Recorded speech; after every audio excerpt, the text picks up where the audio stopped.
మానుకోటలో కేటీఆర్ గిరిజన ధర్నా చేయడంపై Mahabubabad MLA doctor Bhukya Murali Naik counter. మహబూబాబాద్లో శంకర్ నాయక్ దౌర్జన్యాలు చేసినప్పుడు ఎక్కడున్నావు? అభివృద్ధి పేరుతో 30 మంది గిరిజనుల భూమిని నీ ప్రభుత్వం లాక్కోలేదా? అప్పుడు గిరిజనుల గోడు నీకు వినిపించలేదా? ఆ భూముల పక్కనే మీ పార్టీ నేతల భూములను మాత్రం ఎందుకు ముట్టుకోలేదు? వాళ్లకు లబ్ధి చేయడం కోసమే ఎస్టీల భూముల్లో సర్కార్ భవనాలు కట్టారా? దానికి ముందు సమాధానం చెప్పాలి అంటూ సర్కార్ భవనాలు కట్టారా అంటూ దానికంటే ముందు సమాధానం చెప్పాలి అని అన్నారు. పారిశ్రామిక అభివృద్ధి కోసం భూసేకరణ చేస్తుంటే అమాయక రైతులను రెచ్చగొట్టి వారిని జైలు పాలు చేసిన పాపం కేటీఆర్ అని అన్నారు.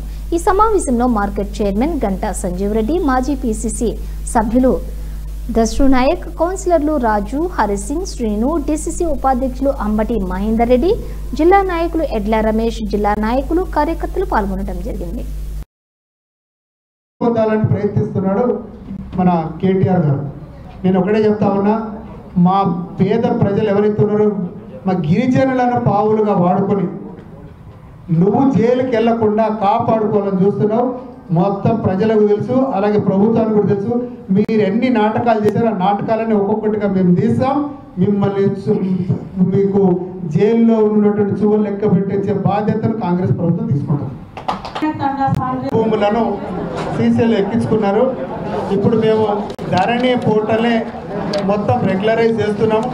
భూమాత పోర్టల్ కొత్త రెవెన్యూ చట్టాన్ని తీసుకొస్తున్నాం కాంగ్రెస్ ప్రభుత్వం.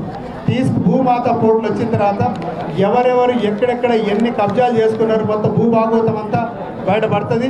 2014 కంటే ముందు ఎవరైతే కాస్తులో ఉండి వాళ్ళు సాగు చేసుకున్న భూములు, లేకపోతే నిజంగా కూడా వాళ్ళ పేర్ల మీద ఉన్న భూములు ఎవరైతే ఉన్నారో అడ్డంగా వచ్చినటువంటి ఎవరైతే బీఆర్ఎస్ నాయకులు వాళ్ళందరూ భూములను తీసేసి వాస్తవానికి మన నిజమైన లబ్ధిదారులకు వాళ్ళ భూములను వాళ్ళకి ఇచ్చే బాధ్యత కాంగ్రెస్ ప్రభుత్వం భూమాత పోర్టల్ ద్వారా ప్రతి ఒక్క పేద రైతుకు న్యాయం జరుగుతుంది.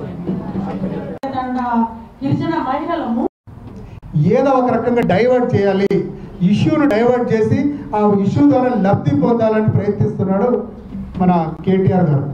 నేను ఒకటే చెప్తా ఉన్నా, మా పేద ప్రజలు ఎవరైతే ఉన్నారో మా గిరిజనులను పావులుగా వాడుకొని నువ్వు జైలుకి వెళ్లకుండా కాపాడుకోవాలని చూస్తున్నావు.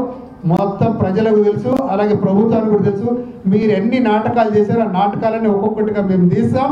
మిమ్మల్ని మీకు జైల్లో ఉన్నటువంటి చువ్వలు లెక్క పెట్టే బాధ్యతను కాంగ్రెస్ ప్రభుత్వం తీసుకుంటాం.